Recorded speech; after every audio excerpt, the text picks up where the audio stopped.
Hey guys, welcome back to my channel. So today I'm going to be telling you guys how everything went down on my labor and delivery. I had my baby 3 weeks ago today, so she's 3 weeks old. I have a couple of clips from the hospital and everything that went down. So I'm going to be inserting those later on into the video. So yeah, let's just get right into the story. So I'm going to start off with my 38-week appointment. It was my last checkup. And my doctor had been asking me prior to my last appointment if I wanted to get induced, and I kept brushing it off to the side because I was afraid that there would be consequences if the induction didn't go right, and like the worst case scenario for me would like me not dilating fast enough and then ending up having to get an emergency C-section.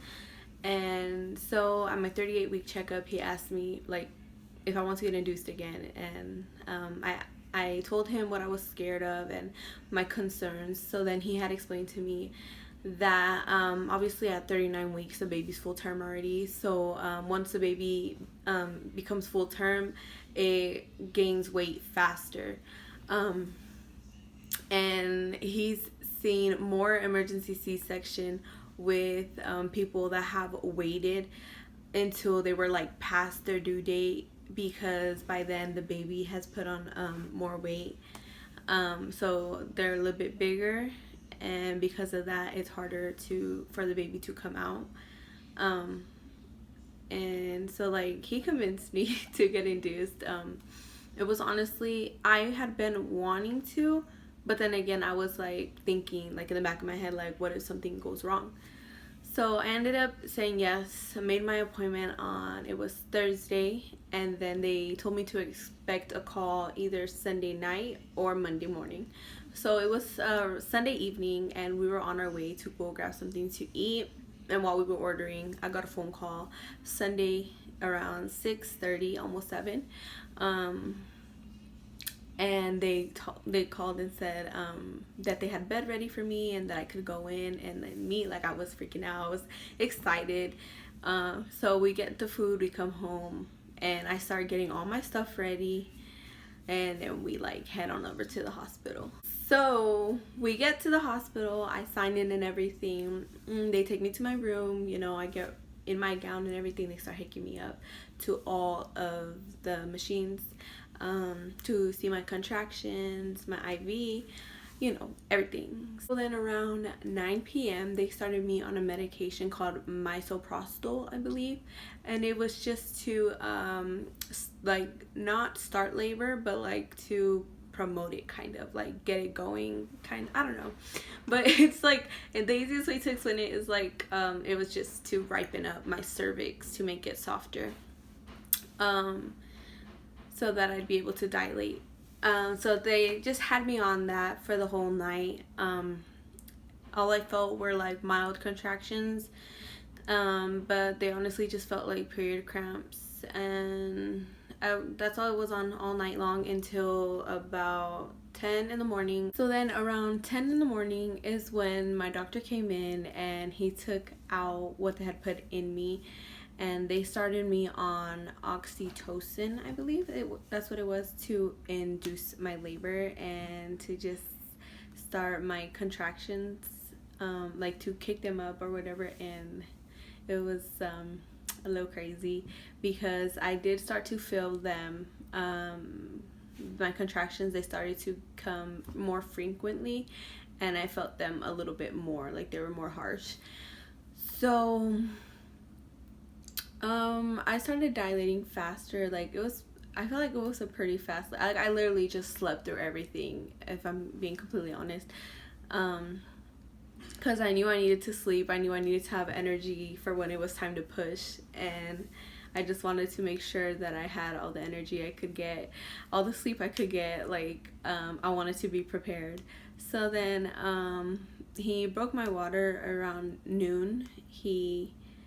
I didn't get to feel it because they had gave me some pain medicine so that I could take a nap. And he came in, he checked my cervix, and then he popped my water. I just felt a bunch of warmness. It felt really cool. Like, it was just like because I was on the medication, the pain medication, so I was kind of a little bit droopy, I guess, and so I started like laughing, like, oh my god, that's so cool. I felt all the warm water, and I don't know, I just thought it was so cool. So then as soon as they broke my water, the anesthesiologist came in like 15 minutes later, and he put my epidural for me. And the epidural procedure was like so fast, and it was like I did so good. Like, I feel like I jinxed myself, because as he was preparing everything, I was thinking in my head like, oh my goodness, I'm gonna freaking get a contraction while he's putting it in. And sure enough, I got a contraction, but it was fast. Like, it was a fast contraction. So he put an epidural, and then I laid down and started feeling my legs start to tingle. And as soon as I was completely numb from the waist down, I fell asleep. I was able to get more sleep. And I feel like it was because I was sleeping through literally everything. I was just like dilating pretty fast, because they would wake me up and then be like, oh, okay, you're 5 centimeters dilated, and then you're 9 centimeters dilated. I was like, damn, like everything's moving really fast. So I was 9 centimeters dilated. She told me that I needed to get ready because I was gonna have to push soon, and I was like, okay, well, I need to take a nap. So I woke up around like 4:30ish, and that's when everyone was telling me that I was gonna have to start pushing soon. I honestly didn't start pushing until like 4:50. I'm gonna say 4:50. My nurse came in, and I did a couple trial pushes, and the baby's head was already coming out, so she didn't want me to push anymore because the doctor was on his way. I wanted to push though. Like, I felt like I could push. Like, I was just so ready, and I couldn't because she wanted me to wait for the doctor. Then he finally came in, and he was taking his sweet time putting on his gloves, his freaking robe. I was like, dude, what are you doing? Like, I'm trying to have a baby. And he was just making jokes and laughing, and I was like, okay, I'm ready to push. So I start pushing. He starts, helping, opening up the area more. And then my baby was born, and it was like honestly such a fast, pain-free labor and delivery. I was so blessed. In total, I honestly only pushed like 8 times. Like, I did 4 trial pushes. I was only supposed to do 3, but I wanted to do another one because I was like, I feel like I can push. Can I push? And she let me. And she was like, okay, you need to stop, because unless you want me to deliver your baby, you need to stop. I was like, okay. And then I only did like 4 pushes with my doctor, and the baby was out, and it was such a good feeling when they put her on me.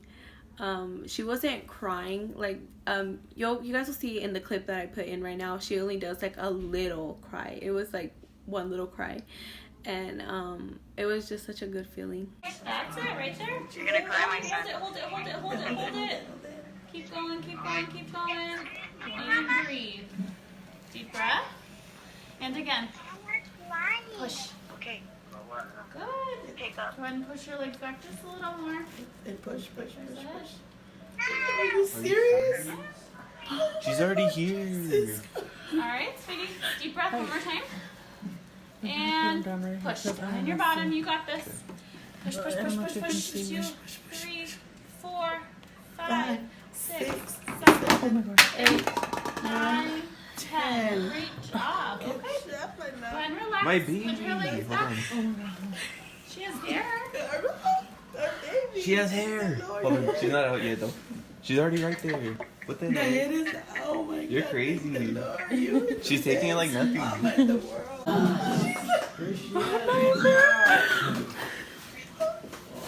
1,700. Oh, sure not. 1,700. Record. No video. So it was, honestly, I would say the afterbirth was more like painful than the actual labor and delivery part. Like, that was nothing compared to the afterbirth, because I had a hemorrhage, and it wasn't like immediately after I gave birth. The hemorrhage didn't come till like 2 hours after I gave birth, which was really scary. everyone had left by this time. They went to go get food. It was like around 7, and it was just me, Daniel, and the baby in the room. And my nurse had told me if I feel like a gush of blood to let them know immediately, and or if I feel sick to let her know.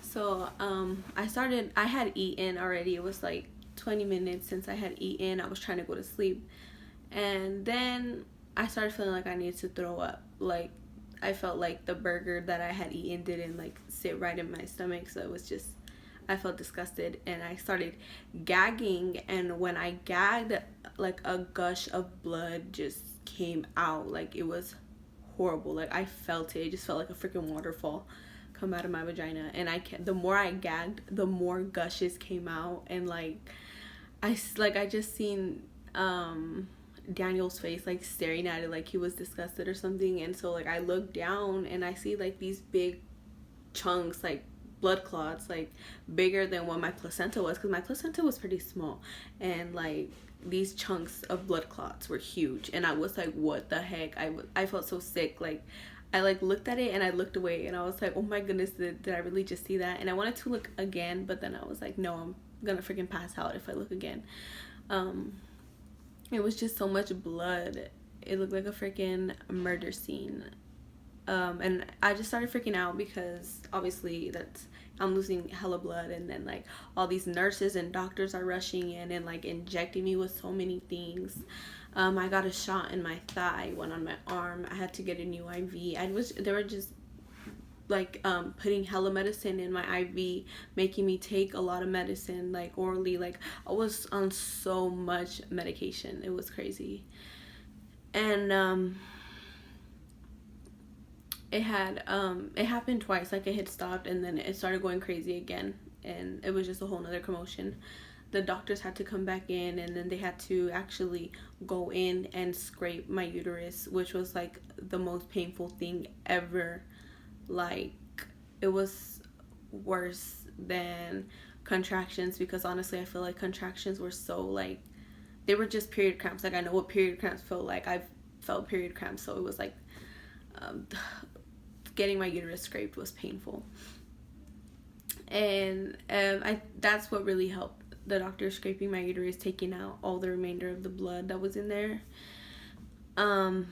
So after that I just slept the rest of the night. I didn't get to spend time with my baby until the next day. So it was like I was really tired the next couple of days. Like actually like I think like the 2 weeks.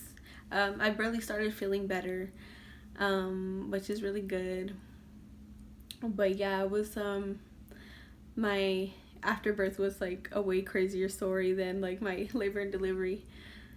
So that's pretty much it. I'm so thankful that I'm all better now, and that's my story. I hope you guys enjoyed watching. I'm gonna start doing vlogs soon with the baby and everything, and I'm really excited to just keep on sharing her little journey as she grows bigger, because my baby is growing bigger fast. Here's my little 3-week-old chunky butt princess. Hey mama. About to change her poopy diaper. But thank you guys for watching. Bye.